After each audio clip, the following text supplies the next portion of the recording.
What's up? This is Trey T, and today I'm going to be discussing the drama surrounding the Cleveland Browns. To fully understand how we all got to the point where we are now with the Cleveland Browns, I have to give a little backstory of the whole situation. In 2016, the Cleveland Browns were just horrible. They finished with a 1-15 record. Cody Kessler was the quarterback. He was 0-8. Josh McCown, he was 0-3. And the one game that they did when RG3 was the quarterback, they were 1-4 with RG3 at the quarterback. And somehow, 2017, they got even worse, going 0-16. It's only 16 games and you lost all of them? The only time we ever seen that really happen was with the Lions. When they went 0-16, Deshaun Kaiser was their quarterback. So, yeah, I'm pretty sure most people remember when they ended up drafting Deshaun Kaiser. How Hugh Jackson still had a job after going 1-31 in his last two seasons, I don't know. But Hugh Jackson was the coach, and after they went 0-16 in the 2018 draft, they decided to, with their number one pick, they decided to draft Baker Mayfield. They could have drafted Josh Allen, could have drafted Lamar Jackson, Sam Darnold, but they chose Baker Mayfield. Then it was announced that season that the Cleveland Browns would be featured on Hard Knocks. And I'm pretty sure a lot of people remember an episode on Hard Knocks where Hugh Jackson called Drew Stanton and Baker Mayfield into his office to inform them that he chose Baker Mayfield to be the backup quarterback to Tyrod Taylor. So going into the season, Tyrod Taylor is going to be the starting quarterback, and Baker Mayfield going to be his backup. So the season starts. Now I'm going to just say this. Man, I feel so bad for Tyrod Taylor, man. It's like the dude can't catch a break. No matter where he goes, he ends up getting injured. He started out in Baltimore, then he went to Buffalo, then he went to Cleveland, got hurt, then he went to Houston, got hurt. It's like the dude can't. Then he went to the Chargers, and they accidentally punctured his lung before the game. So that's how Justin Herbert ended up starting. It's like the dude can't catch a break. So the beginning of the year, the Browns start off 0-1-1. They lost the game and tied the game. And in the third game against the Jets, the New York Jets, Tyrod Taylor gets hurt in the first half. They're down like 14-3. Baker Mayfield comes in. They end up coming back and winning the game. And that's their first win since 2016. So then Baker Mayfield finishes throughout the season. Hugh Jackson gets fired, and they promote Greg Williams to the head coach. And after going 4-44 in the last three seasons, Baker Mayfield helps get the Browns to a final record of 7-8-1, and he finished with 27 touchdowns and 14 interceptions, which is actually good. 27 touchdowns was the rookie record until Justin Herbert came in and smashed that record. But 7 wins for the Browns, who hadn't been winning no games in the last 15 years, that was good. So then the next year, Greg Williams is gone. They bring in Freddie Kitchens as the head coach. They also bring in Odell Beckham to pair with his former LSU teammate, Jarvis Landry. The season didn't go that well, though, and the team finished 6-10. Baker Mayfield didn't play that well. He had 22 touchdowns and 21 interceptions, which is way worse compared to his rookie year. During the season of Corona 2020, they bring in Kevin Stefanski as the head coach. And Cleveland, actually, they started out 4-2. And then in the 7th game against Cincinnati, Odell Beckham Jr. gets hurt. Baker Mayfield finished that game with 5 touchdowns. And from that point on, that game, they finished 8-3. I think Baker had like 20 touchdowns and 3 interceptions. And they made it all the way to the playoffs for the first time since 2002. And they played the Steelers. And I forgot who it was. I think it was Juju Smith-Schuster. And he was just, when they asked him about playing the Browns in the playoffs, and he said, it's, at the end of the day, it's still the Browns. But the Browns came out there and just jumped all over the Steelers, because that was the year the Steelers started off like 11-0. The Browns ended up winning the game 48-37. Baker Mayfield had over 300 yards, 3 touchdowns, had a damn good game against the Steelers. And then the next round, they go to Kansas City, have to play the Chiefs. And in the third quarter, when the Chiefs are up 19-10, Patrick Mahomes, I don't know why the hell Eric Bieniemy or Andy Reid designed a run play for Patrick Mahomes, but Patrick Mahomes took off running. I think it was third down, and he got tackled, and he got up woozy and dazed, so he was out for the rest of the game. But the Browns failed to come back and win, and they ended up losing 22-17, ending their season with an 11-5 record and 1 playoff win. Starting the 2021 season, the Browns lose their very first game against the Chiefs. And in the second game, Baker Mayfield injures his shoulder after he tries to make a tackle after he threw an interception. But he continues to play. He don't sit out. He continues to play. So then the Browns started after starting out 4-4, and then they lost to Pittsburgh. Odell Beckham's father on November 2nd decides to release a video showing how Baker Mayfield overthrows his receivers and misses wide open receivers and stuff like that. Now everybody looking at Baker like you're not no good quarterback and stuff like that. It wasn't long after that Odell Beckham eventually got traded, because I don't see how you can stay in the locker room after some shit like that. So you telling me and you been cool this whole time, but behind my back, you telling your family and friends, this dude don't know what the fuck he doing. He overthrowing me and he missing me. I'm wide open and shit. And you go get your father to embarrass me online. He put that shit online for people to be looking at me like I'm just trash or something. So Cleveland then trades Odell Beckham to the eventual Super Bowl champion Los Angeles Rams. And then they go through the rest of the season. With 2 games left in the regular season, Baker Mayfield sits out. He's placed on IR. Because a lot of people say, well, Baker shouldn't have been out there. He should have sat down. And some people was like, well, you knew you were hurt. Why were you out there? Because whenever Cleveland won a game, they didn't mention Baker Mayfield's injury. But whenever they lose, Baker, he'll say it himself, I was beat all to hell today. But you didn't say that shit when you beat Cincinnati. You didn't say that shit. So in the end, 2021, this past season, Cleveland finished 8-9. With Baker Mayfield having surgery, the Cleveland Browns now got to look at their future. They're keeping an eye on the Deshaun Watson situation. So then they have a meeting. They have a meeting with Deshaun Watson, but they didn't tell Baker Mayfield they was meeting with Deshaun Watson about possibly playing for the Browns. It was reported that somebody in Cleveland front office or one of the coaches or somebody said that the Browns said they want an adult at quarterback. And there's probably a lot of people out there saying, how the hell you say you want an adult, but then you go after Deshaun Watson with all the baggage and shit that he going through right now, and you talking about you want an adult? Adults don't get themselves caught up in situations like Deshaun Watson got going on. So Deshaun Watson actually turned the Browns down. So Cleveland did decide, we'll just go move forward with Baker Mayfield.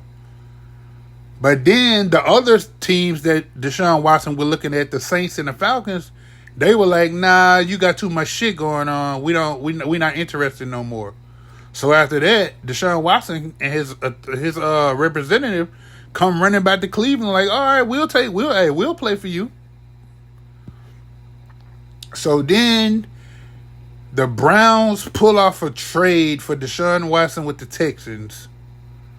And they sent Houston 3 first-round picks, a 3rd-round pick, and 2 4th-round picks for Deshaun Watson. And then after that, they went out and they signed Jacoby Brissett.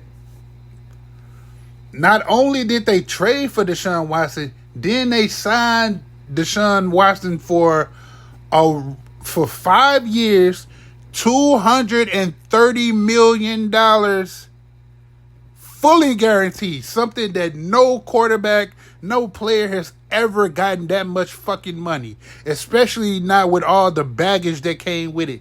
They fully guaranteed. The NFL don't use it. The NBA and NBL, those are the leagues, MLB, those are the leagues that give fully guaranteed money.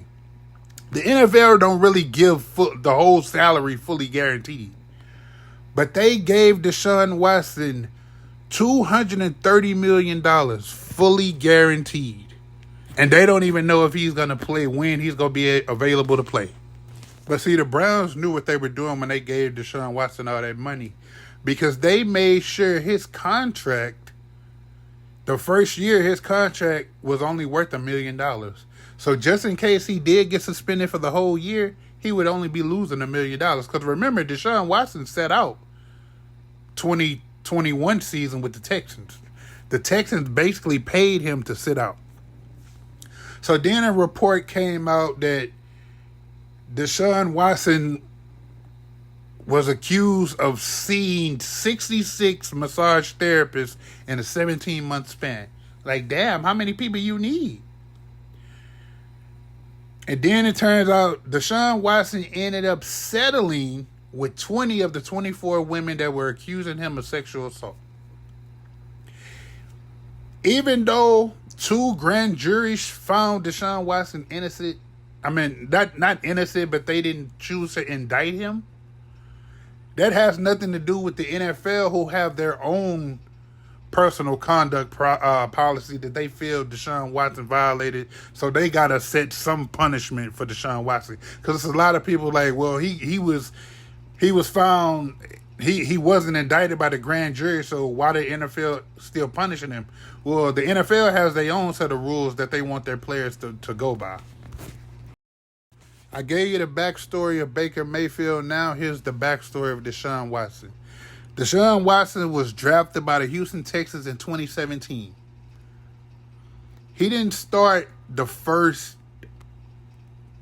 couple of games because they had like Tom Savage starting. So he only started 6 games his rookie year. But in 6 games, he still threw for 19 touchdowns and 8 interceptions. 2018, when he became the full starter, he finished with 26 touchdowns and 9 interceptions and led the Texans to the playoffs, losing to the Colts in the wild card round. 2019, he finished with 26 touchdowns again, 12 interceptions, 1 in the wild card round. I think it was against Cincinnati. It might have been Buffalo. I forgot off the top of my head. But then they ended up losing to the Chiefs, even though they were up 24-0 against the Chiefs. And then the Chiefs just blasted them and ended up winning 51-31 that game. I remember that shit. I was like, damn, the Texans beating the shit out of the Chiefs. And then the Chiefs just fucking came back like it was just like they dropped the avalanche on the Texans. So then in 2020, the head coach, Bill O'Brien, was also the general manager. Why? That's some Bill Belichick type shit. Bill O'Brien had a falling out with DeAndre Hopkins, who was a top 3 receiver in the league. And he traded Deshaun Watson's number 1 receiver to Arizona. He traded DeAndre Hopkins to Arizona and got back David Johnson, who really only had like 1 or 2 good years. So DeAndre Hopkins is now in Arizona. So even without DeAndre Hopkins' 2020 season, Deshaun Watson still led the league in passing yards. And he finished with 33 touchdowns. Because of the stupid shit that Bill O'Brien was doing, the Texans fired him, even though he was the general manager. The Texans fired him and promoted Romeo Crennel. And the Texans finished with a 4-12 record. So January 2021, Deshaun Watson asked the Texans organization, hey, I want to play for Eric Bieniemy. Interview him as the head coach. The Texans, they don't want to listen. They choose to hire Dave Culley. I'm going to be real. Me personally, I never heard of Dave Culley a day in my fucking life. I'm like, who the fuck is Dave Culley? So that shit right there was the final straw for Deshaun Watson. That pissed him the fuck off. So in January 2021, Deshaun Watson asked the Texans for a trade. The Texans were like, nah, you must be out your motherfucking mind. So then in February, J.J. Watt asked to be released. The very next month, J.J. Watt asked to be released from the Texans. And the Texans were like, okay, J.J., you've been here since 2011. We'll grant you your wish and release you. J.J. Watt signs with the Arizona Cardinals. So he followed DeAndre Hopkins to the Arizona Cardinals. So that really pissed Deshaun Watson off. So hold up, I asked to be traded. You don't trade me, but J.J. Watt asked to be released and you release him?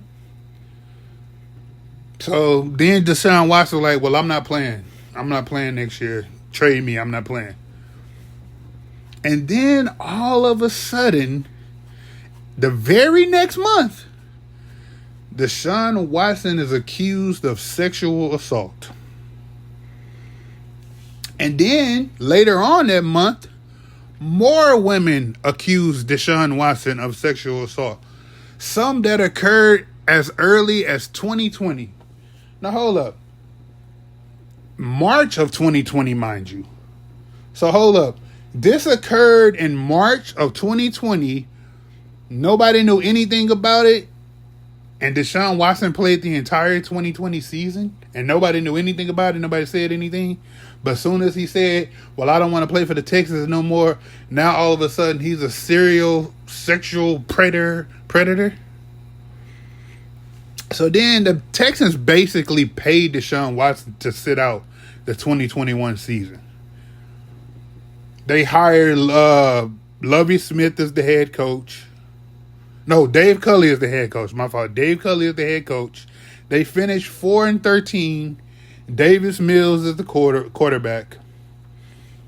So in March of 2022, after all these women came forward against Deshaun Watson, first they came forward with civil suits.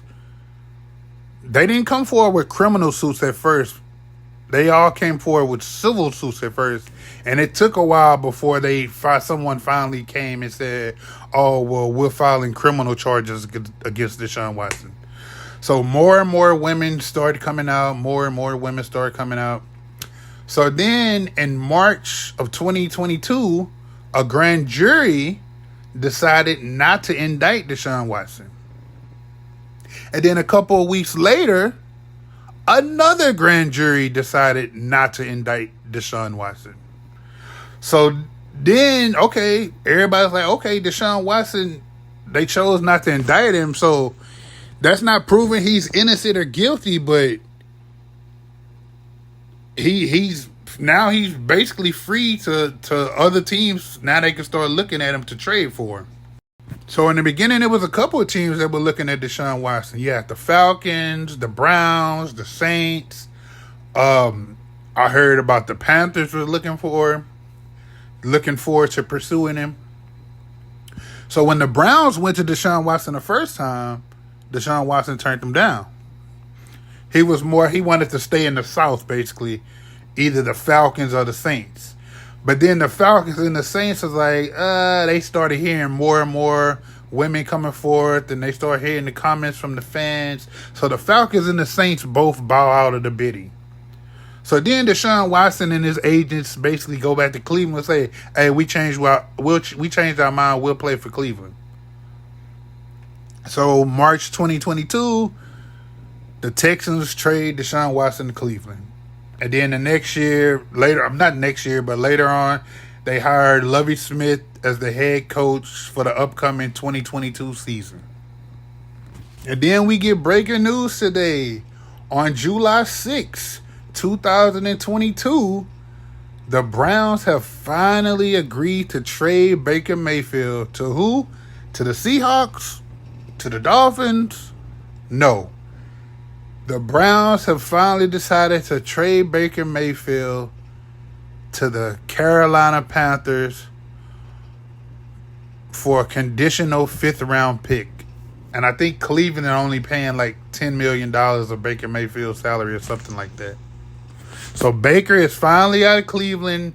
Now he gets to play with DJ Moore and Robbie Anderson and Christian McCaffrey if he can stay healthy, but we'll see.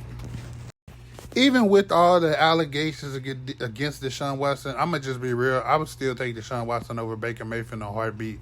Deshaun Watson is just a better quarterback. Like, I'm not saying Baker Mayfield is a bad quarterback, but it's like 15 to 17 quarterbacks I would probably pick over Baker Mayfield.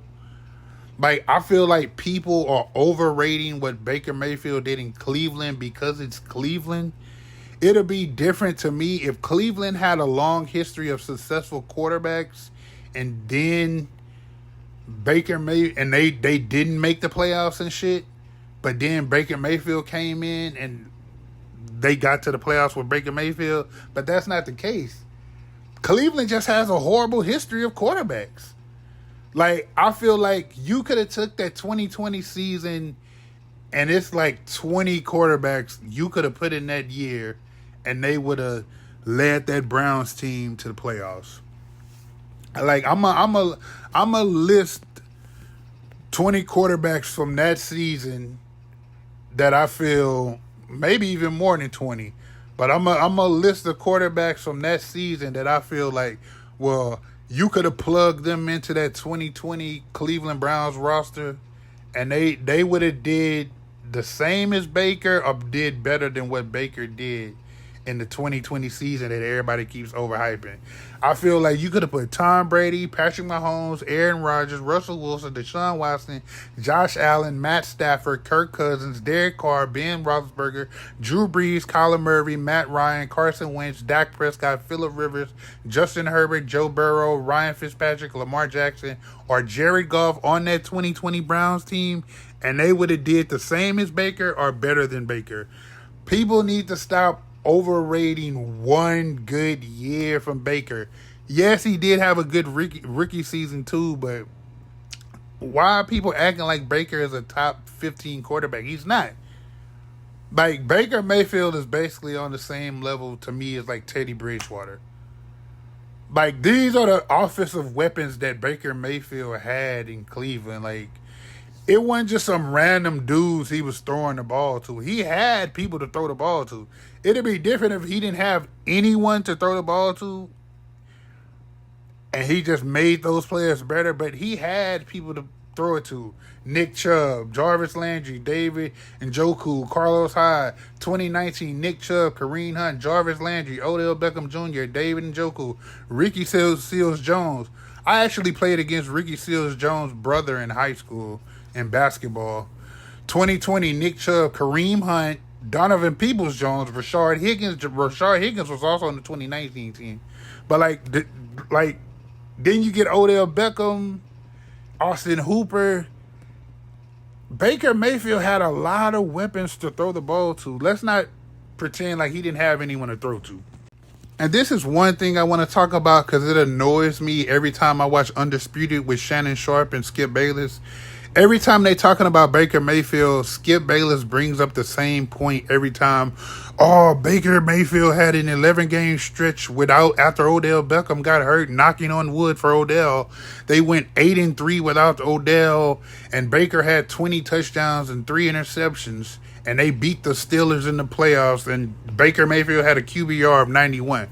But see, Skip Bayless is one of the people that likes to pick and choose points to fit his argument. But what Skip doesn't tell people is he don't talk about the first 6 games with Odell when he was healthy. Cleveland was 4-2. And he don't talk about that in those 11 games. Matter of fact, it's just 10 games because I'm not counting the game that that Odell got hurt. But if we do count that game, Baker threw for 5 touchdowns that game against Cincinnati. Odell got hurt against Cincinnati. I'll give you Baker Mayfield threw for 5 touchdowns. But why doesn't Skip Bayless ever mention what happened after the game against Cincinnati? Baker Mayfield went 3 straight games after that game he threw 5 touchdowns where he didn't throw any touchdowns. He barely had over 210 yards in those 3 games. But you're the number 1 pick and you have 3 games in a row in your third season where you go under 210 yards. But Skip Bayless never points that out, and that's what I don't like. That's why I said if you would have took any of those top 20 quarterbacks from 2020, they would have put up the same numbers as Baker Mayfield. And last, I'm going to talk about Jacoby Brissett. Jacoby Brissett is not a bad quarterback. Jacoby Brissett actually played pretty damn well before he got injured in Indianapolis.